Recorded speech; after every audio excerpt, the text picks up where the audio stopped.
Yeah, what up, and welcome back to Pnoid News. Man, listen, all right, I've been meaning to get to this video. It's been something I've been wanting to do for a couple of weeks now, or at least a week or something like that. I've been busy, right? You know what I mean? Legit, I've been busy taking care of home, taking care of the kids. You know how things operate, man. You know, things go the way things go. It is what it is. But anyway, right? So I wanted to stand here and check this out. This is John Stewart from his podcast, you know what I mean, like How Do We Fix This or whatever it is. And it's about modern monetary theory.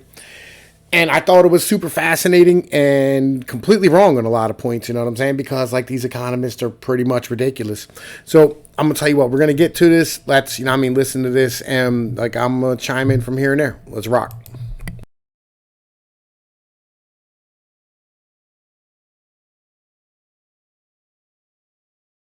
Our guests today, very exciting, Stephanie Kelton and Rowan Gray. They are some of the leading authorities on what's called modern monetary theory, which is kind of a new approach to economics. First, thank you for inviting both of us to come and talk to you about this. I'm delighted. All right, so let me roll it back then, and we'll start a little bit at my interest in this. I did an interview with a gentleman named Thomas Honig, who I guess was chairman of the KC Fed, and he had been voting no on quantitative easing from the Fed, which is their policy of pumping a good deal of money into the economy. And he and I had a spirited discussion where I, without the knowledge of economics or the language of economics or the verbiage of economics, was trying to understand why the Fed can just bring this money cannon to corporate America and not also maybe let, as we say in the old neighborhood, let the people have a taste. All right. So like, all right. Modern monetary theory is a good descriptive ideology, right? And there's a difference between descriptive and prescriptive, right? So when you have something that can describe something, but it doesn't work out to be able to be something that you can use reliably, to be able to sit here and be used as a measure of how to act when something happens. Is the difference between prescriptive and descriptive, right? So like MMT is very good descriptively of explaining what's going on somewhat, right, to individuals who can get it. But let me break down why it is that the Fed can just throw money into the market, right? Because this is something that confuses a lot of people, right? It's really simple. When you talk about currency and you talk about money, these are two separate things, right? Because like money, all right, is like something that actually has nominal value. You know what I mean? Like long term, like it's something like no matter what, like it's going to have value. And it's something that individuals will be able to trade with you for goods. And so money can be anything. It could be gold, it could be wheat, it could be tobacco, it could be corn, it could be groundhog pelts, right? You know what I mean? Depending on like what your economy is in your local area, right? Anything can be money that is tradable. Currency is something that is a stand-in for money. Important to understand. And currency tends to be something that is printed by a government. That's where you get the idea of fiat currency. Fiat simply means by decree of the king or by decree of the government, right? So that's literally the definition of fiat. It's not fake, as like, you know, guys like fucking Alex Jones or, you know, I mean, Glenn Beck have told you in the past. There's been a lot of lies, a lot of bullshit, Thomas Friedman motherfuckers, right, that have stood here and told you things that are completely false, right? Fiat does not mean fake. It just means by decree of the king. So that means that this is now valuable enough to be used to be traded. That means that the government will back this up and, how do I put this?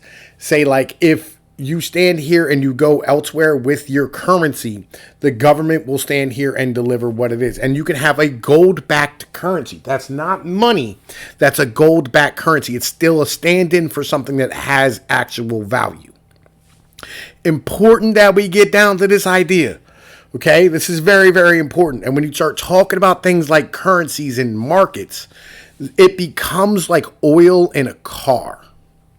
It's a very weird thing. It's no longer a store of value anymore. It's now a fluid object. It's literally like, so if there isn't enough currency in the market, right? It's really simple. The market stops acting and interest rate starts rising because the cost to be able to borrow a scarce resource becomes into effect. And we can have a conversation all day about like, whether or not that's a good or a bad thing.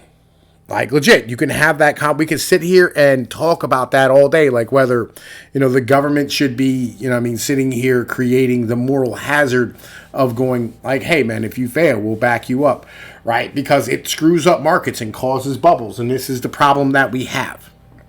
So let's keep going now. All right. I'm sorry. I'm talking too much.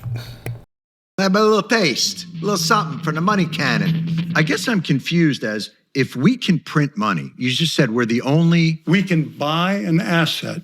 Okay. Any asset by printing money.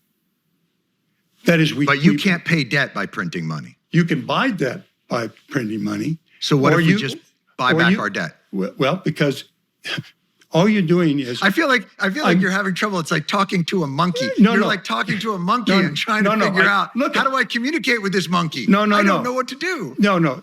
I totally get it's confusing. Stephanie and Rowan were lovely enough to comment on it on the internet in a long chat form, which made me think that neither of you has a fulfilling life, because this is the part. Now we get to it. How did any of this come to your attention? And explain to me. All right, so the U.S. debt overseas. All right, so here's what this is. Most other countries or other trade blocs, as it were, like things like the EU, right, which is not a country, it's a trade bloc, right? They have currencies, and these currencies are backed by their own treasury bills, right? But the problem is that these currencies are in such, the countries themselves are in such bad shape demographically, like Japan, where like they're losing people every year. Germany's losing people every year. Russia's losing people every year, right? Because like, their workforce is shrinking. So their ability to be able to pay back their debts are now in question. And part of the EU as a whole, right? Because like there's only like 4 places that you're going to talk about like having actual treasury bills from that people want to hold, right? It's Australia, New Zealand, EU, China, Japan, United States, right? And Canada, right? And this is the problem of having a universal currency in the world, right? Is because of the fact that none of these countries can actually do it. They just don't have the population, they don't have the economy, and they don't have the real ability. So back to treasury bills. When we're talking about things like treasury bills, what these countries do is, in order to form new debt, what they do is they buy United States debt, right? And that United States debt pays off at like 1% or whatever it is, right? It's like 1.8, depending on what type of treasury yield that you're holding, right? Treasury bills like 5, 10, they're 3 months, 6 months, 1 year, 5 year, 3 year, 2 year, 10 year, 20 year, 15 year, 30 year, 50 year, 100 year bonds, right? They have all types of different bonds that you can buy in the United States. But basically, these things here are now kind of like gold. Basically, you can borrow against your U.S. treasuries that you have. And most countries that do trade with the United States, it's almost like a one-way street where like they don't buy a lot of our goods, we buy a lot of theirs. So instead of paying for these things with cash, or the cash that we do pay for this stuff, they buy treasury bills with it. Right. And in return, they get an interest on their shit and they're able to borrow money. Right. And, we protect their, trade and their security, whatever. Right. And we provide them with the ability to be able to have a market to sell their goods into. Right. So it's kind of like a win-win for both countries. We're able to like stand here and like live however the hell it is we want. And our government can borrow as much as it wants. And it pays for that military that protects all of their trade routes with these treasury bonds that we borrow. Now, they want our treasury bonds because everybody else's treasury bonds have a negative yield. That means when you hold them, they are worth less money over time. Our Treasury bonds, on the other hand, are worth more money over time. That's why they want to hold our debt.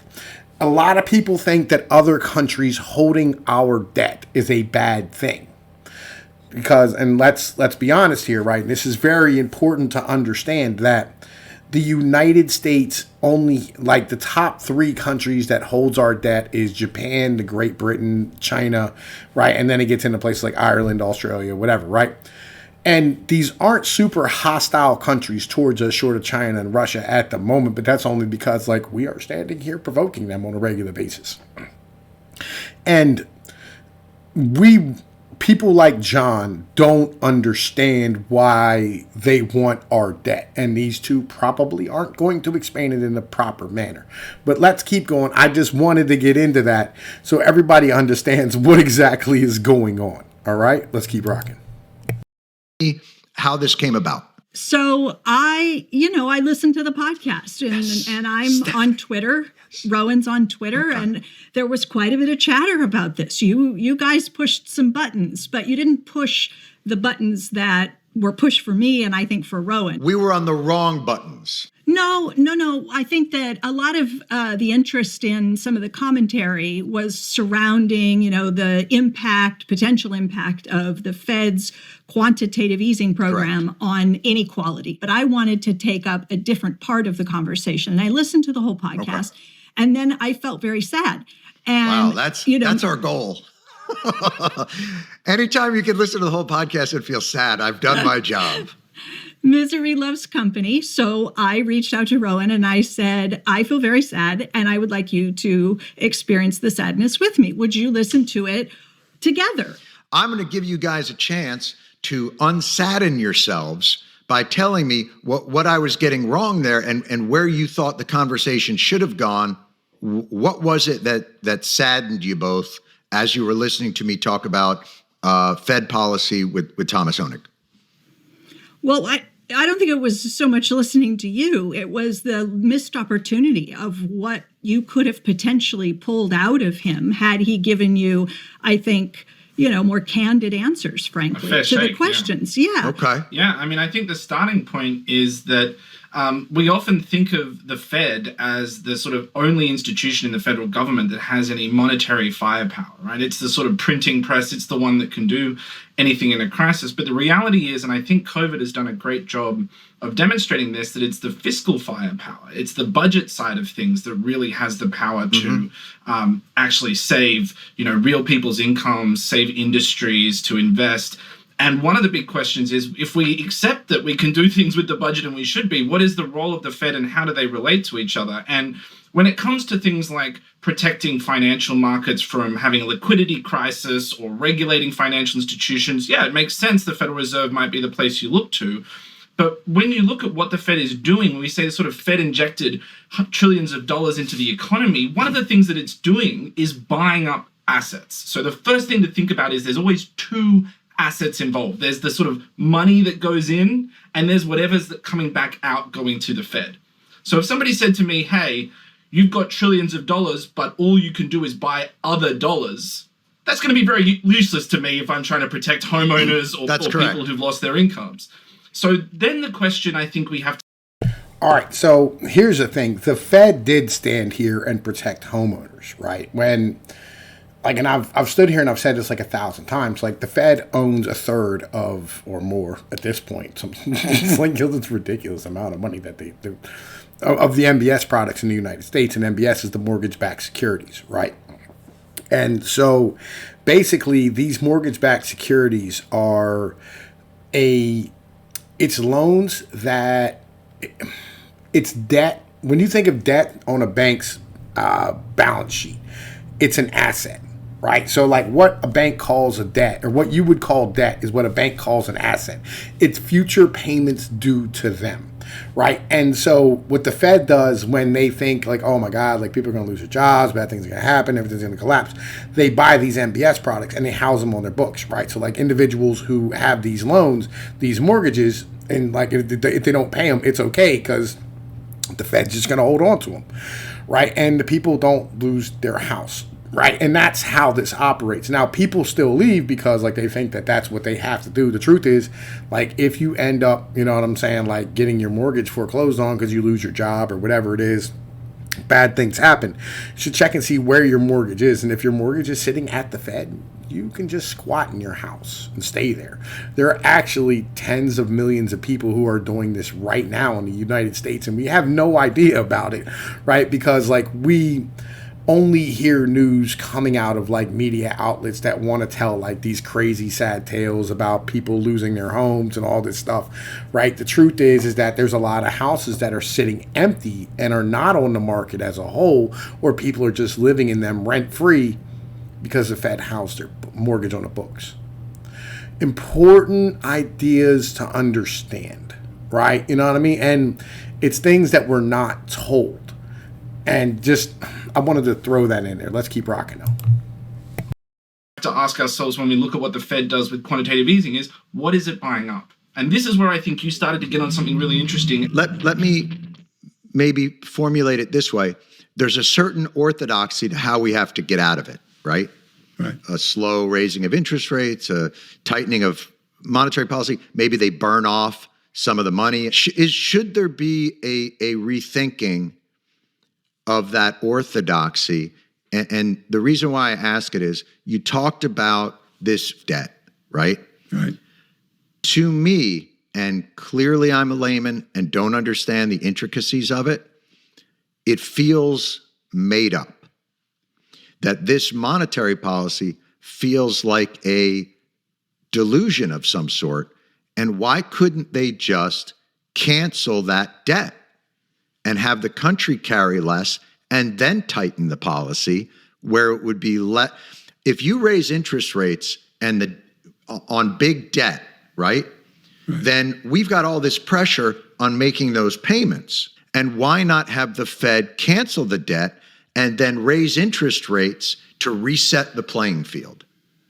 Well, the difficulty with that is, of course, this is debt owed by the government. And so now you're going to have this debt, and you're just going to say, I don't owe it anymore. And where Tom Honig did not meet you where you were at, you know, he sort of said, oh, it's very complicated, you silly little boy, you know, but I think the reality is you are. Well, it is complicated, right? Because, all right, depending on what debt you're canceling, if you're canceling, like, say, like government debt as a whole, it's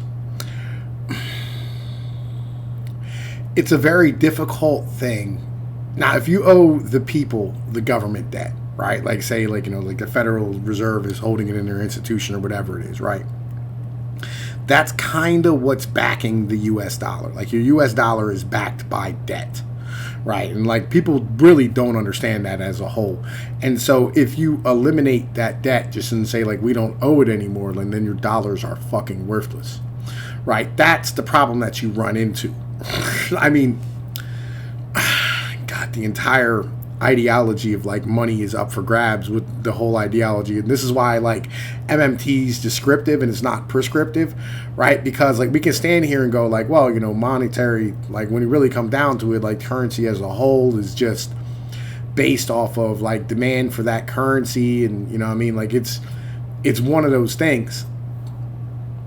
But this is important, but if you eliminate debt on one side, because debt is collateralized, right? So if a government owes a debt to you, that's an asset to an institution. That's an even asset. That's even an asset to you, right? Like if you loan somebody money, right, and they owe you back that money, and you went through the process of like making sure they're good for it or whatever it is, and they're making payments to you, right?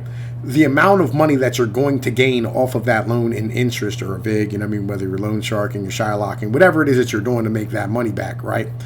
You know, that's an asset to you long term. It's kind of one of those mentalities of you're standing here and you're going to sit here and be able, like, if you wanted to like stand here and like trade that in for like a one-time payment to somebody, right? They'd give you more than just what you loaned out. They would give you, you know what I mean, that plus part of that interest so they can make money on top of that interest, right? So like these loans are debt, right? They're debt for the government, but they're an asset to a bank. So therefore, once you eliminate that debt as a whole, what ends up happening is the banks have that money owed out to other people, right? And so then if something turns negative, you have a downturn in the market, all of a sudden people can't pay, then they don't have these assets on the books to be able to back up what it is that they have in their outstanding like loans and things of this nature, right? So it's kind of like one of those things where they're over leveraged, because debts become leverage at a certain point, and that's really where that's at. Let's keep rocking them. We're identifying a real question, which is, if the Fed can swap Treasury debt for money, and it basically has very little effect. And it can print money. The Treasury is printing the Treasury debt, and the Fed is printing the money to buy up the Treasury's printed Correct. debt. It's like mum issues like IOU, and then dad takes it out and then gives you cash from your wallet. What's the actual thing going on there? What's the effect on the economy? And Tom says, well, if you understand it like I do, because I'm a very serious economist, remember, then all you're doing is swapping one kind of government IOU for another. Money is an IOU, Treasury debt is an IOU. Therefore, all we're doing is swapping yellow for green. It's exactly the same. And on one level, he's not wrong. He's not 100% wrong. But on the other side, you are not wrong either. All right, so like the reasons why you can't just trade out Treasury debt for dollars, right, and then just stand here and cancel out the Treasury debt is because of the fact that, like, yo, you're printing this money and you're giving it to the fucking government, right? Because yes, the Fed is part of the government, but it's a magic trick, right? It's like saying, like, oh man, like, yo, I ain't holding the drugs. This dude over here beside me, I mean, doing my security work, he's the guy with the drugs, right? But in reality, like, yo, that's your man's, you know what I'm saying? So, like, if he loses your drugs, you're still losing your drugs. You know what I mean? Like, if he gets arrested with your drugs on him, you're still losing your drugs. This is kind of the problem, right? But on the same point, you're not in jail, so you can go and make more money for more drugs. That's kind of what the entire Federal Reserve System is, right? And that's kind of where we are right now. Basically, when the government needs money, the Fed can sit here and print off treasuries, buy them, and then, or the treasuries, the Treasury can print off fucking treasury notes, and then the Fed can buy those treasury notes and give the government cash, right? But that way, like, the government just can't go and start spending money all ridiculously, because I mean, we're going to get into this about how, like, you know, when we look at the dating market, right, the reason why the dating market is messed up is because of the fact that, like, you know, you had the government come in and go, hey, look, we'll take care of your female, right, and your kids. And, you know what I mean, like, yo, if you're not making more money than the government will give her, what is the fucking point in her being with you? Basic premise. So, like, if we're going to stand here and give out money to regular people, right, and we're going to sit here and create this system of, I don't want to say just straight welfare, but it kind of is, things like SSD, SSI, you know, I mean, all these type of things, right?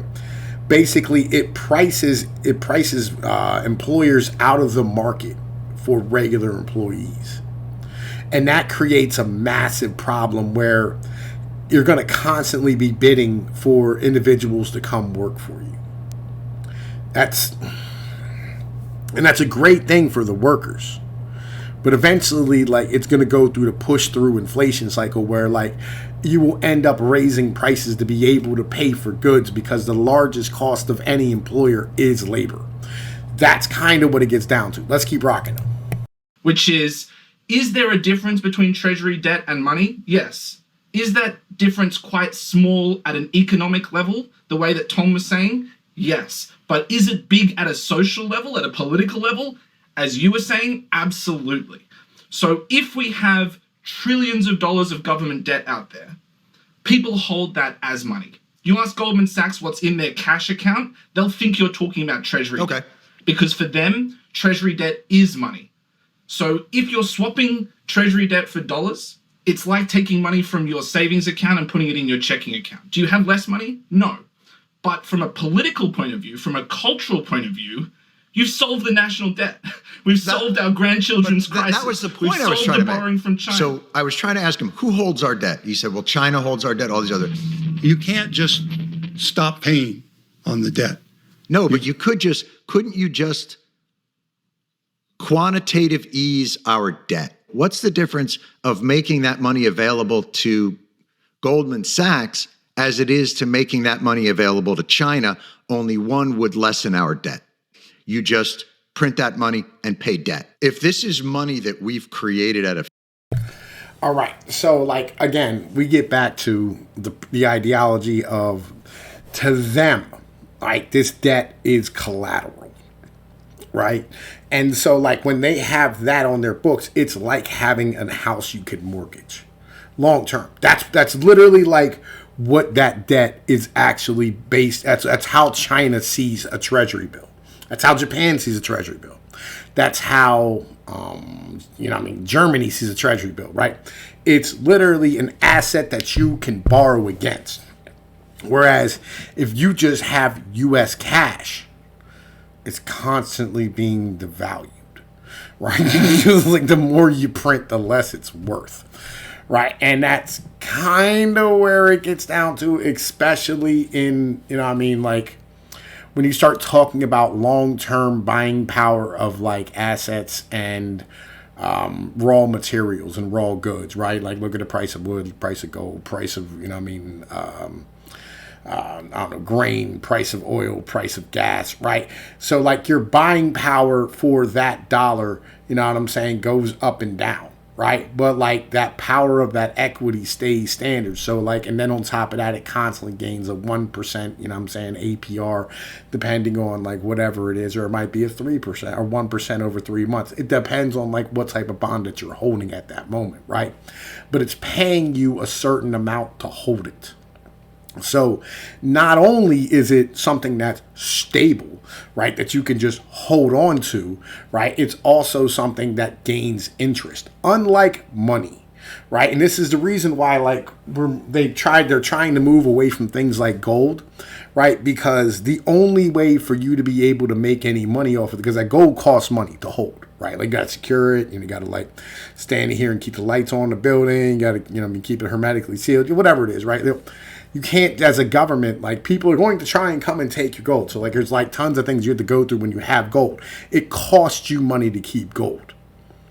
It don't cost you shit to keep treasury bills on a hard drive. It don't cost dick, right? I mean, like, there's still, like, cybersecurity or whatever it is, but it's nothing like it is when you have a physical asset that everybody just wants to jack on a regular basis.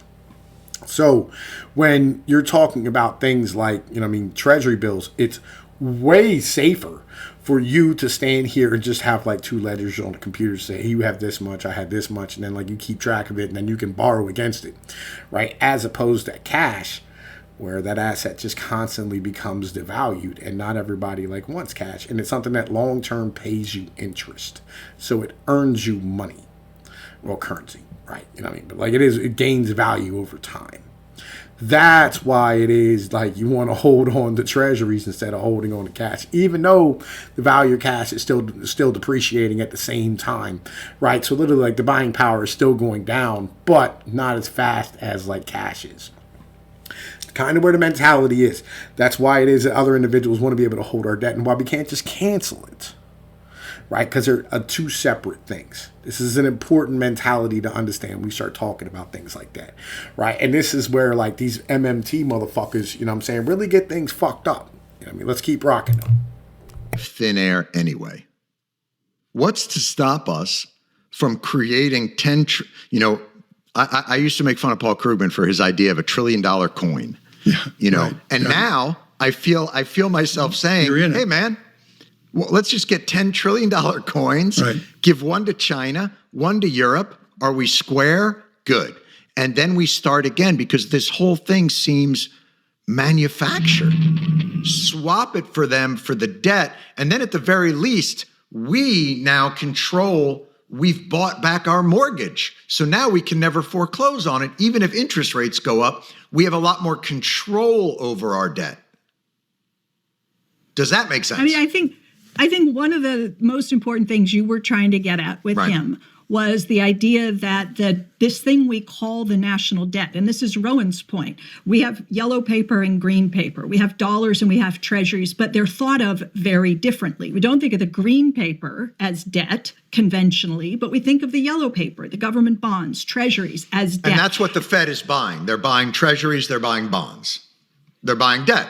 Yeah, in Tom's mind, they're the same because he thinks up at that central bank level. So for him, they're just different liabilities on a balance sheet. But down with us, with the public, these are entirely different worlds. Do you know the stock of public money in circulation, John? How many people know that? There's the national debt counter. Right. There's no national money counter. Well, there is a national money counter. It's at the Fed. You can look it up, right? It's a M1 or M2 money supply. Like, it's not that difficult to find. There's no national money counter. There is, dummy. The fuck you talking about? Of course there is. Like, man, listen, like, it was not that difficult to look at.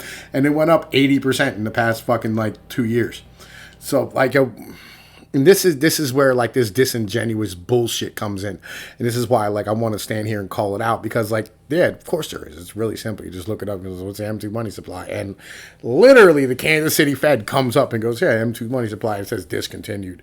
Because, they're going to use a different measure or whatever it is. But, it's still a thing. You know what I mean? Let's keep rocking, though.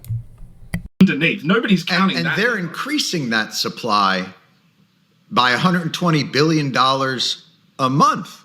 Still. Yeah, no grandchildren involved, no China involved, no bond markets involved. It reminds me of the way our government says you need to pay for. So, well, there's always grandkids involved. I'm going to tell you like this. When I came out of high school, right, I dropped out, whatever. But when I came out of high school and shit, and I started working, you could take 2 weeks pay and go buy a fucking car. And it would run. Right, and we're not talking about thousands of dollars. Something like $600. You legit go get a $400 car, and it would run for a couple of months for you, right? And it would come with an inspection sticker, whole nine, ready to go, plates, everything. You ready to rock? $400, right? Well, $550 by the time you're done paying for tags and taxes, all the bullshit that goes with it. But still, this was normal back in the day. Today, you're not getting into a fucking running car for less than $5,000 minimum, right? And this is where the grandkids and shit come in, right? Back when I was coming up, you could buy a house for $60,000. This is 2002, right? This is 20 years ago. This isn't 100 years ago, right? Now that house is $390,000.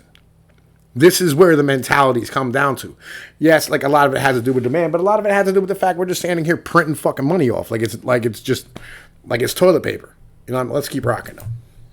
So anytime we have a crisis or something crucial that the public needs, the government will say, I'm sorry, we have discretionary spending. It's this amount. If you want to add to that, we either have to take it away from somebody else or create a pay for. Okay. Well, also we want to go to war. Oh, okay. So what's our pay for? Yeah, that we're not going to have a pay for. What do you mean? Yeah, we're just... Freedom pays for itself. We're just going to put out there and we're going to... Well, and see, this is nonsense too, right? They do have, all right, so... When you talk about government spending, right, the things that don't have pay-fors are Medicare and Social Security. They have no pay-fors. The federal pension system has no pay-fors, right? Your state pension systems have no pay-fors, right? The things that do have pay-fors, which are known as discretionary spending, are things like the military. That's why you always hear how much the military budget is every year, because that's how much money we give them, right? Because Congress has to vote on it.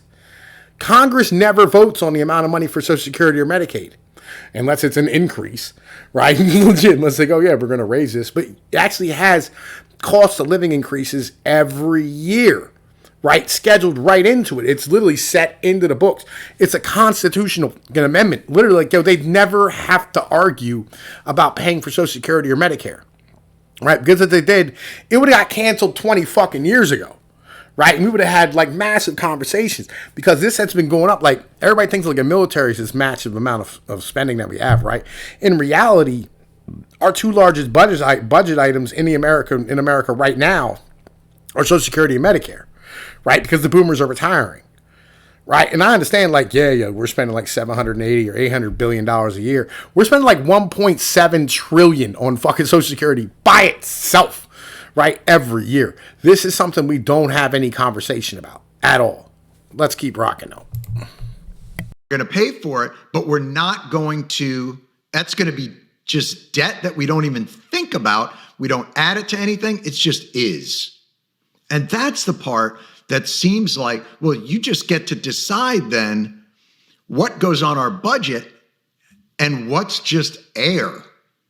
That's the part that I was trying to figure out. That's the politics. And you're exactly right. And the way that I usually try to say it is, there's all this conversation about finding the money. We want to have healthcare, childcare, or we want to have a Build Back Better agenda and all the rest of it. Say, how are you going to pay for it? Where will you find the money? And I always try to say, look, if the votes are there, the money is there, because the votes are what kick the money out. So just as you said, every time the Defense Authorization Act comes up, every year, they kick the money out. There's no hand-wringing. They don't pause to have a big debate or discussion. Manchin doesn't stand up and say, wait a minute, I'm concerned about grandchildren. No pay for, no nothing. Almost all United States senators, it's the most bipartisan thing they do, is vote for the defense authorization each year. And not only that, they say, how much did the Pentagon request? Oh, we feel extra generous today. We want you to have $20 billion more than you asked for. They gave them another $20 billion. Meanwhile, Always. We're trying to get veterans health care from exposure to burn pits. You cannot believe the shit they're putting these guys through for pay-fors, for other. They're going to cheap them on the back end. It's as though that's not part of the cost of war. Yeah, I completely and utterly completely agree with this, like 100%. Like, they never want to pay for the long-term cost of war, right? But they do want to pay for, like this Ukraine shit, which I'm like completely against. Like 100% I'm against like going to war in fucking Europe. Because let me keep this a buck. I see going to war in Europe the same way I see going to war in Iraq and Afghanistan. I fucking hated it then, and I fucking hate this shit now. Like, there's literally nothing we are gaining from this war. At all. There's nothing the American people are going to gain from this. The only thing that's going to be gained from this is the fucking State Department and their power in the liberal world order. And I fucking hate it with a passion. It's disgusting. And I never want to sit here and go to war to stand here and promote the college educated assholes in this fucking country's power over the rest of the world. Like, fuck you. I'm cool. Because, and this is, I'll be real. Like, well, I'm sitting here trying to, like, in my brain, I've been sitting here going through this the past couple of days, thinking about this, like whether or not I even want to do YouTube anymore, because it's making me more and more and more like radicalized as far as stuff's concerned, right? Because the more I read, the more I get into things, the more I understand this conflict, the more I understand like what it is that I'm arguing about. And what it is it's me sitting here going, you know what, man? Like, I don't want these college educated wasps to run things. And that's the argument in Ukraine right now, is that it's the city folks who are college educated versus the rest of the fucking country. And everybody here who's promoting it, you'll notice, are media elites, society elites, government elites, and college elites. Whereas you have the rural population standing here going, why are we going to war again? Like, why is this a thing? Right? Because all of us are sitting here going, none of y'all are standing for our values. You constantly interfere in our lives. You won't let us raise our fucking kids. You want our kids to be yours. You want our kids to join your ranks. And you're giving us nothing to sit here and, how do I put this? You're giving us nothing to sit here and, I'm trying to think about how to put this, man. Like, there's no advantage for us to do this. Right? And you go, oh, man, you live in this country and da-da-da-da. We eat 3 times a day, and like you have air conditioning and heat and you have all this massive supply lines and all this shit. And I'm like, yeah, but starting with my generation, most of us can't afford houses. We can't afford cars. We can't afford to live. We're going to work till the day we fucking die. We're never going to get any type of retirement. Like, the vast amount of the American promise is just going to the fucking baby boomers. And this is complete and utter bullshit. And that's where my mental is going with this. And that's why, like, I'm standing here going like, the 1950s and 60s and 70s were a product of the rest of the world being bombed out and the United States not having any immigration. And now you have massive amounts of immigration. The rest of the world has caught up.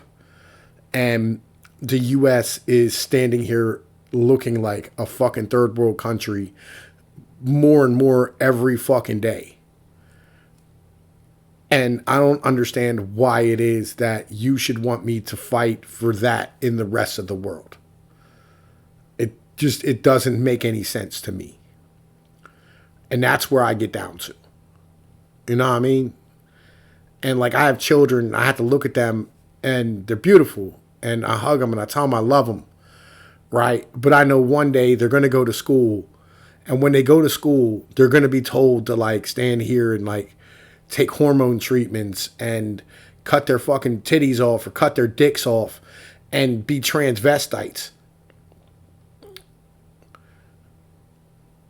And there's nothing I'm going to be able to say about it because of the fact that like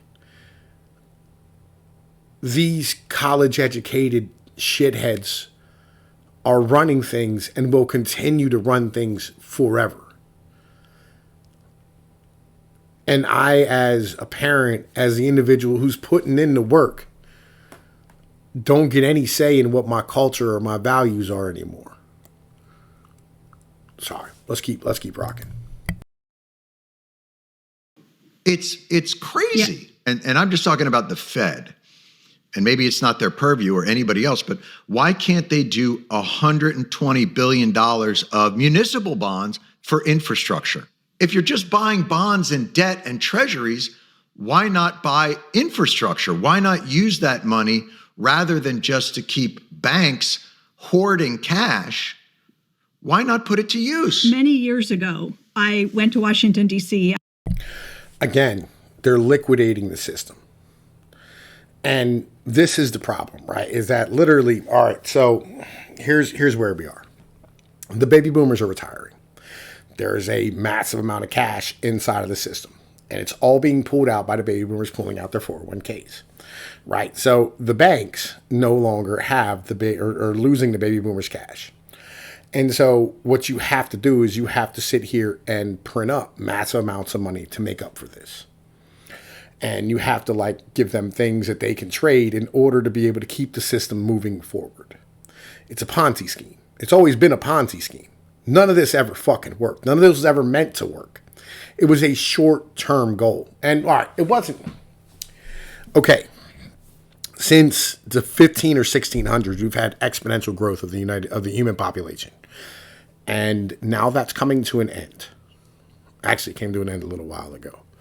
And we didn't have any conversation about this 30 years ago when women were aborting their babies, like to the point of like where it got to the level where it's like 40% of all pregnancies ended in a doctor-assisted abortion in like 1991, right? And this mental never got adjusted to of people having less kids. We never had any type of conversation at all about it. Like there was no conversation when this shit happened. And so when we didn't have a conversation what was going on in the real world demographically, we didn't have a conversation because like they started what they did was they noticed when things are happening, they fucking just opened the borders to immigration. And what they found out is that, and this is something that again, like a lot of people don't know, is that basically when you bring immigrants into a country, they end up adopting the